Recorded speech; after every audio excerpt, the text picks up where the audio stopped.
Vesna is a cultural historian, a memoirist, a novelist of international distinction.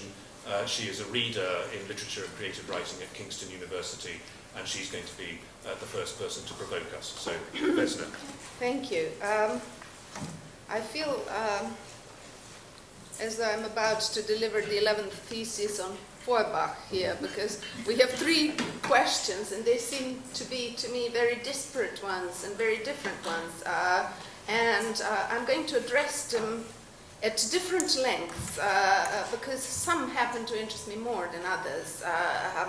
So the last and the final of the 3 questions on the list I originally received is the online culture an alternative place for the writing community to thrive, is one that I feel, partly because I feel quite ancient in relation to the internet and technology, while not being a technophobe.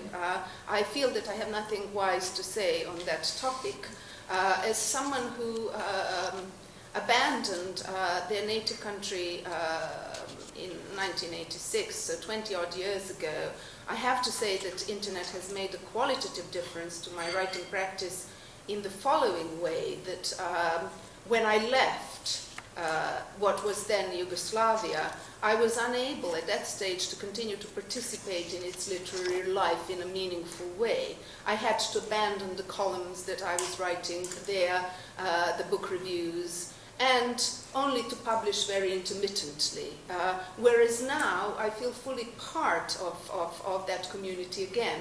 So I think that the internet has enabled the kind of literary diasporas of various kinds to become more meaningful, and that is perhaps the only thing that I could contribute from my own experience vis-a-vis the internet. Whether that is a good thing or a bad thing, I don't know, but it has certainly been very pleasant for me to re-engage with my motherboard, as it were, mothership.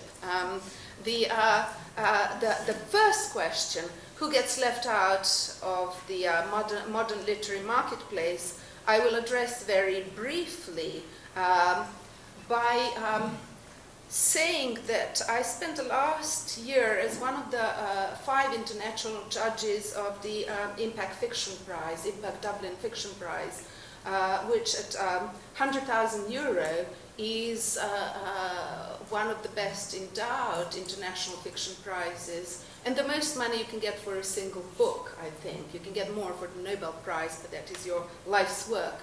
So I spent the last year reading 146 novels, which were nominated by 200 plus libraries from around the world, on what is very, for me, loosely defined as literary merit. And certainly the 6 huge boxes of books that I received had books of very varied literary merit, but nonetheless, I read most of those. There were perhaps about 10 or 15 that I felt I could abandon after what I call the second hurdle. So if I didn't like the first thing, I carried on reading, and then when there was a second thing, I'd kind of leave that. But there were only 10 who failed on the second hurdle.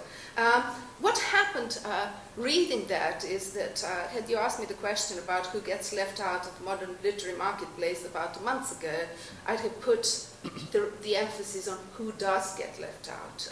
It looked as though everyone was in, and I was very tempted. And I was very tempted to say, like some sort of bureaucrat, let's leave that buttered mountain, let's pay the writers not to write, the kind of agricultural set-aside. Let's see what happens when wildflowers start growing. But anyway, that has changed slightly now, because there's some distance between me and those 6 boxes of books. And what I have to say there briefly is that there were some surprises. I'm not going to talk so much about individual books, but some surprises in terms of what I had as a set of preconceived ideas and what actually happened in the process.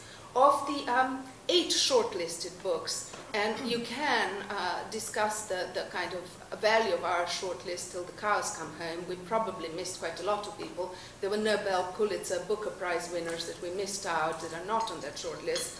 But of the 8 shortlisted, 4 were American, which kind of adds grist to Jeff's mill there.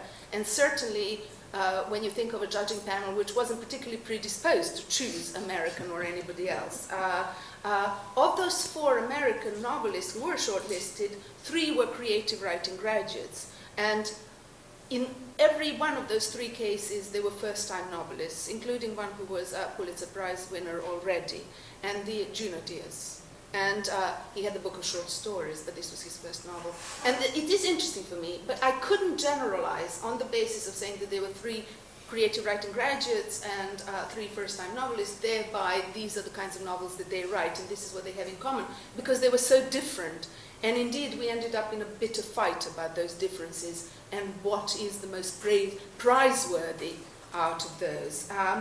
I also had a kind of, this is a huge kind of issue for me. I had the preconceived idea that what gets left out of the literary marketplace is works in translation. And I certainly still think that. I don't want to talk about it very much because we're going to talk about it tomorrow. But what I realized is that within this kind of very loose bag of translation, some nations, some languages have a much better deal than others. So that French novels come in absolutely wonderful translations.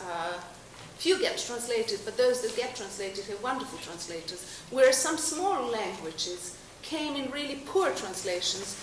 Wonderful novels that I knew in poor translations therefore got disqualified from winning this prize, and obviously probably lost out.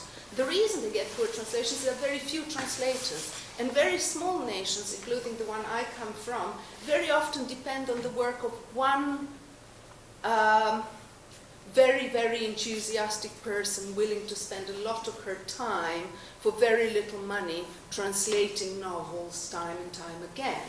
And that means that then in this country you will depend, she's a wonderful translator, but you will depend on her taste.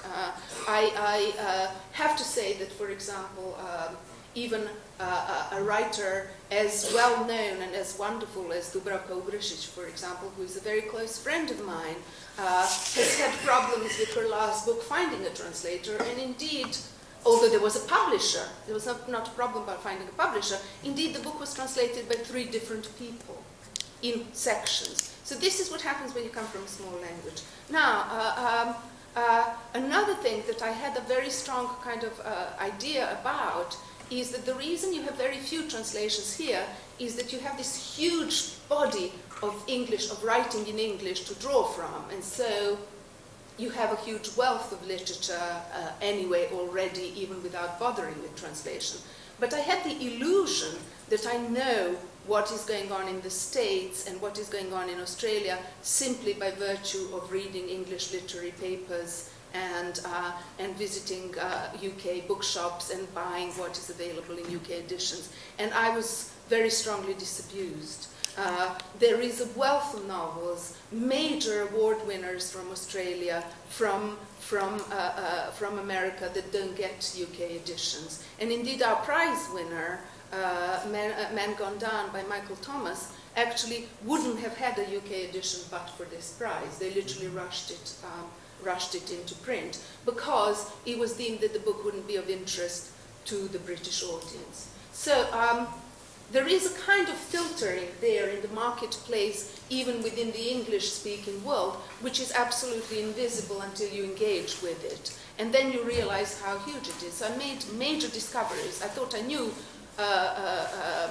Australian literature because I knew Thomas Keneally and I don't know who else. And then suddenly there are all these names that, just kind of jumped at me. And it was wonderful judging for that reason, but it is something to bear in mind, that actually you think you know the English production, but you don't if you just stay within what is available here.